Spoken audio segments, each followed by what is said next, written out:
एक समय की बात है, हनुमानगंज नाम का एक गांव था। उस गांव में त्रिलोकीनाथ नाम का एक व्यक्ति रहता था। उसका इस दुनिया में कोई न था सिवाय हनुमान जी के। त्रिलोकीनाथ हनुमान जी का बहुत बड़ा भक्त था। वो रोज उनकी पूजा किया करता था। त्रिलोकीनाथ हनुमान जी को ही सब मानता था, एक मित्र, पिता, गुरु। वो सारी बातें हनुमान जी से किया करता था। अरे कहाँ जा रहे हो त्रिलोकीनाथ, इतनी सुबह सुबह? बस भाई, हनुमान मंदिर जा रहा था। हनुमान जी की पूजा करके दिन की शुरुआत करूंगा। अच्छी बात है, चलो आओ तुम पूजा करके मिलते हैं फिर। त्रिलोकीनाथ मंदिर पहुंचता है और मंदिर की साफ सफाई करने लगता है। हे प्रभु, कितनी धूल मिट्टी है, कोई सफाई करने वाला ही नहीं है। मैं ना रहूं तो ये मंदिर मंदिर ना लगे। और आप प्रभु इतने बड़े बड़े चमत्कार करते हैं, जरा सा चमत्कार यहाँ भी दिखा दो। लेकिन नहीं, आपको पता है ना कि त्रिलोकीनाथ आएगा और सफाई कर देगा। त्रिलोकीनाथ हनुमान जी से बातें करते करते मंदिर की सफाई कर देता है और फिर हनुमान जी का ध्यान लगाकर बैठ जाता है। तभी उसके ध्यान में हनुमान जी रस्सियों से बंधे हुए दिखाई देते हैं। त्रिलोकीनाथ, मुझे यहाँ से छुड़ाओ, मैं बंधा हुआ हूँ, निकालो मुझे यहाँ से। ये क्या है? हनुमान जी मुझसे मदद मांग रहे हैं। मैं भी ना कुछ भी सोचता हूँ। त्रिलोकीनाथ इस बात को एक बुरा ख्याल सोचकर मंदिर से बाहर चला जाता है, लेकिन अभी भी उसके दिमाग में वही ख्याल घूम रहा होता है। तभी उसे रघुनाथ मिलता है। क्या हुआ भाई, मंदिर से पूजा करके आए, लेकिन लगता है मन को शांति नहीं मिली। दिमाग में कुछ उथल पुथल चल रही है क्या? हाँ भाई, क्या बताऊं। आज बजरंगबली का ध्यान कर रहा था तो मैंने एक दृश्य देखा कि हनुमान जी एक रस्सी में बंधे हुए हैं और मुझसे मदद मांग रहे हैं। भाई, हनुमान जी को तुम्हारी मदद की कब से जरूरत आन पड़ी, और उन्हें बांध कौन सकता है? जरूर ये ख्याल तुम्हारे मन में ऐसे ही आ गया होगा। बात तो तुम सही कह रहे हो। ये बोलकर त्रिलोकीनाथ वहाँ से अपने घर आ जाता है। संध्या होती है। सारी दिनचर्या खत्म होने के बाद त्रिलोकीनाथ खाना खाकर सो रहा होता है। त्रिलोकीनाथ को फिर से वही स्वप्न आता है। त्रिलोकीनाथ, मुझे यहाँ से छुड़ाओ, मैं बंधा हुआ हूँ, निकालो मुझे यहाँ से। आप कहाँ हो प्रभु? मैं मंदिर के पीछे आम के पेड़ में फंसा हुआ हूँ, मुझे यहाँ से निकालकर मंदिर में स्थापित करो। ये कैसा स्वप्न है? लगता है हनुमान जी स्वप्न के माध्यम से मुझसे कुछ कहना चाहते हैं। ये बात कल मुखिया जी के आगे रखनी पड़ेगी। अगले दिन त्रिलोकीनाथ ऐसा ही करता है। वो गांव में पंचायत बैठाता है। सभी गांव वाले वहाँ खड़े होते हैं। क्या हुआ त्रिलोकीनाथ, आज पंचायत क्यों जमा की है? बात थोड़ी गंभीर है मुखिया जी। कल से मुझे बार बार हनुमान जी स्वप्न के जरिए बता रहे हैं कि वो मंदिर के पीछे आम के वृक्ष में फंसे हुए हैं। उन्हें वहां से आजाद करके मंदिर में स्थापित करना है। इसीलिए मैं आपसे ये निवेदन करना चाह रहा हूँ कि उस वृक्ष को काट के उसमें से हनुमान जी को निकालकर मंदिर में स्थापित करना होगा। क्या पगला तो नहीं गए हो ना त्रिलोकीनाथ? माना कि तुम हनुमान जी के भक्त हो, लेकिन ऐसा भी नहीं है कि तुम कुछ भी बोलो और हम मान ले। अपनी इस बेफिजूल के बात के लिए तुमने पंचायत का समय बर्बाद किया है। पर मुखिया जी, मैं सच कह रहा हूँ, एक बार उस पेड़ को काट कर देख लेते हैं। त्रिलोकीनाथ, क्यों जिद कर रहे हो बेकार की?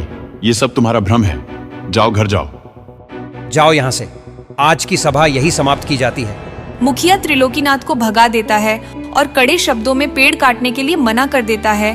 त्रिलोकीनाथ उदास मन लिए घर की ओर जाने लगता है। तभी रघुनाथ उसके कंधे पे हाथ रखता है। त्रिलोकीनाथ, परेशान मत हो, ये सब तुम्हारे मन का वहम होगा। ज्यादा ध्यान मत दो। और वैसे भी वो आम का वृक्ष मुखिया जी का है, और पता है उस अकेले वृक्ष से कितने फल आते हैं। वो तुम्हारी बात पे वृक्ष तो नहीं काटने वाले। ज्यादा सोचो मत, जाओ आराम करो, सब ठीक हो जाएगा। ये बोलकर रघुनाथ वहाँ से चला जाता है। लेकिन इस बात से त्रिलोकीनाथ को अभी संतुष्टि नहीं मिली थी। उसका मन अभी भी व्याकुल था। भाड़ में जाए मुखिया जी और सब। हनुमान जी ने मुझसे बोला है, वो मुझसे मदद मांग रहे हैं। कोई नहीं साथ देगा तो भी मैं उनकी मदद करूंगा। त्रिलोकीनाथ किसी की बात नहीं मानता। वो एक कुल्हाड़ी उठाता है और उस पेड़ को काटने के लिए निकल पड़ता है। मंदिर के पीछे पहुंचकर बजरंगबली का नाम लेकर त्रिलोकीनाथ उस पेड़ पर कुल्हाड़ी चला देता है।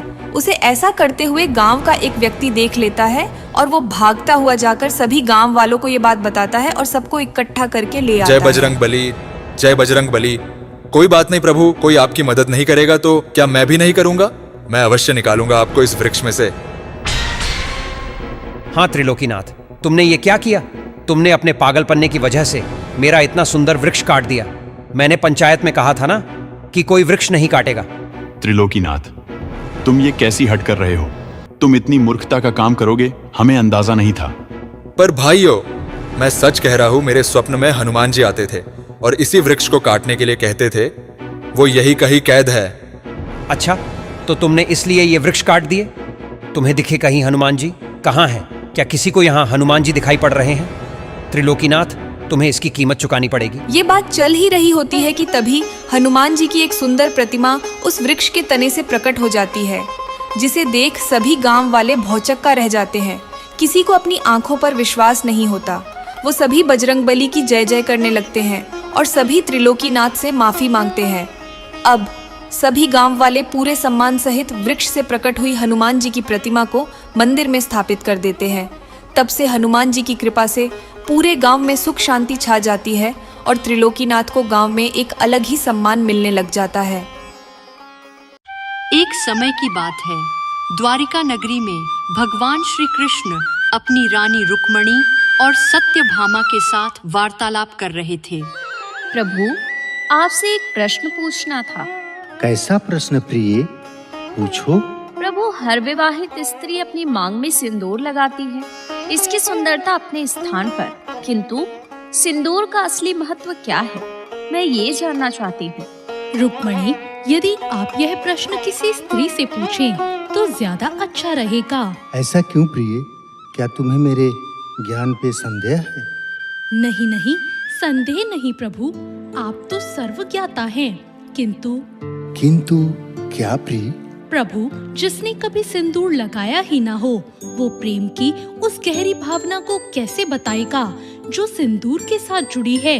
इसलिए इस प्रश्न का उत्तर तो केवल एक स्त्री ही दे सकती है, जो प्रतिदिन अपनी मांग में सिंदूर लगाती है। उचित है, परंतु जिसने लगाया वो पुरुष तो समझ सकता है। प्रभु, ऐसा कौन सा पुरुष है जो सिंदूर लगाता है? श्री राम भक्त हनुमान। हनुमान? किंतु हनुमान तो बाल ब्रह्मचारी है, उनका सिंदूर से कैसा लगाव? नाथ, ये कैसी पहेली है? ये पहेली तो वही मुझे जिसने उन्हें सिंदूर लगाने का विचार दिया। ठीक है प्रभु, ये पहेली मैं ही सुलझा देती हूँ। आप दोनों ये कैसी बातें कर रहे हैं? मैं कुछ समझ नहीं पा रही हूँ। ये कहानी तब की है जब मैं और प्रभु यानी राम और सीता वनवास पूरा कर अयोध्या आ चुके थे। एक दिन माता सीता अपना श्रृंगार कर रही थीं और हनुमान जी माता सीता के पास बैठे उन्हें श्रृंगार करते हुए देख रहे थे। क्या हुआ पुत्र, आज तुम मेरे पास क्यों बैठे हो? ऐसे तो तुम प्रतिदिन प्रभु के चरणों में ही रहते हो। कोई प्रश्न है क्या पुत्र? माता, मैं बहुत बड़ी दुविधा में फंसा हुआ हूँ। संकट मोचन को कैसी सुविधा ने घेर लिया?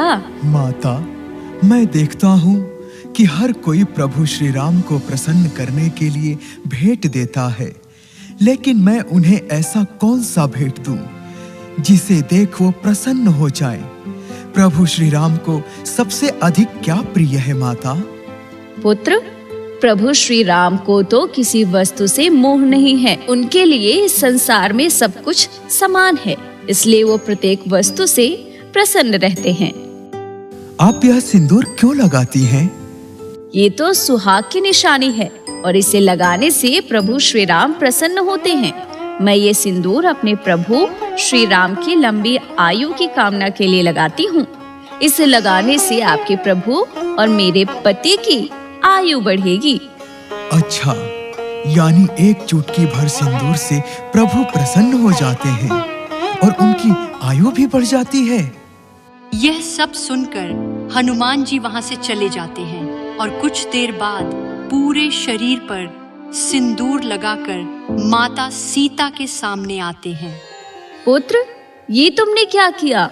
माता, मैंने भी अपने प्रभु की लंबी आयु के लिए सिंदूर लगा लिया है। अब उन पर कोई संकट नहीं आएगा। पुत्र हनुमान, तुम कितने भोले हो। माता, अब तो प्रभु श्री राम मुझसे प्रसन्न हो जाएंगे ना? अवश्य। माता सीता की आज्ञा पाकर हनुमान जी उसी भेष में श्री राम के पास पहुँचे। श्री राम अपने दरबार में बैठे थे। तभी वहां श्री राम की जय जयकार करते हुए हनुमान जी पहुंचते हैं। हनुमान जी के इस भेष को देख सभा में उपस्थित सभी लोग उन पर हंसने लगे। अरे हनुमान, ये क्या लगा कर आए हो अपने शरीर पर? दरबार में आने से पहले नहाना उचित नहीं समझा क्या? ये सिंदूर है, ये मैंने अपने प्रभु के लिए लगाया है। प्रभु के लिए? आखिर तुम्हारे इस सिंदूर से प्रभु का क्या लेना देना? लगता है हनुमान जी ने गुलाल की बोरी अपने ऊपर गिरा ली। अब लोग इन पे हंसे ना, इसलिए ऐसी वैसी कहानियां बना रहे हैं। क्यों हनुमान, मैं सत्य बोल रहा हूं ना? हनुमान, ये तुमने कैसा रूप धारण किया है? प्रभु, ये रूप मैंने आपके लिए ही धारण किया है। आज मैं माता के पास बैठा था, वो अपनी मांग में चुटकी भर सिंदूर लगा रही थी। तभी मैंने उनसे उस सिंदूर का महत्व पूछा, तो उन्होंने कहा कि ये सिंदूर आपकी लंबी आयु के लिए लगा रही है। उस चुटकी भर सिंदूर से आपकी आयु लंबी हो जाएगी और आप पर कोई संकट नहीं आएगा, और आप चुटकी भर सिंदूर को देखकर प्रसन्न भी होते हैं। तो मैंने विचार किया कि एक चुटकी भर सिंदूर से आपकी आयु बढ़ सकती है, तो मैंने आपके लिए सिंदूर पूरे शरीर पर लगा लिया। इससे आप चिरंजीवी हो जाएंगे और मुझे देख आप इतना प्रसन्न होंगे कि मुझे अपने हृदय से लगा लेंगे।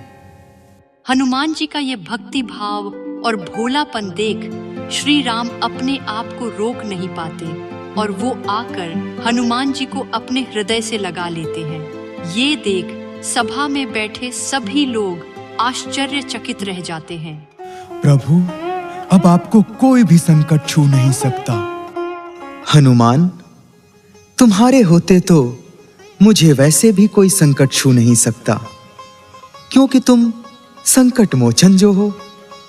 हनुमान, तुम्हारा हृदय बहुत कोमल है और उस हृदय में मेरे लिए इतना स्नेह देखकर मैं भाव विभोर हो उठा। पुत्र, आज मंगलवार के दिन तुमने ये जो मेरे लिए मंगल कामना की है, मैं वचन देता हूं कि आगे भी कोई भक्त मंगलवार के दिन तुम्हारे इस सिंदूरी रूप के दर्शन करेगा, मैं उसके लिए इतना ही कृपालु हो जाऊंगा। भक्त, तो यह है सिंदूर का महत्व जो कि हनुमान ने भी समझा। एक और महत्व की बात थी जो मैंने हनुमान से कही थी, वो यही कि विवाहित स्त्री की मांग का सिंदूर प्रतीक है कि वो अपने स्वामी के प्रति समर्पित है, और हनुमान जी ने अपने देह पर सिंदूर लगाकर अपनी भक्ति को प्रभु के चरणों में समर्पित किया।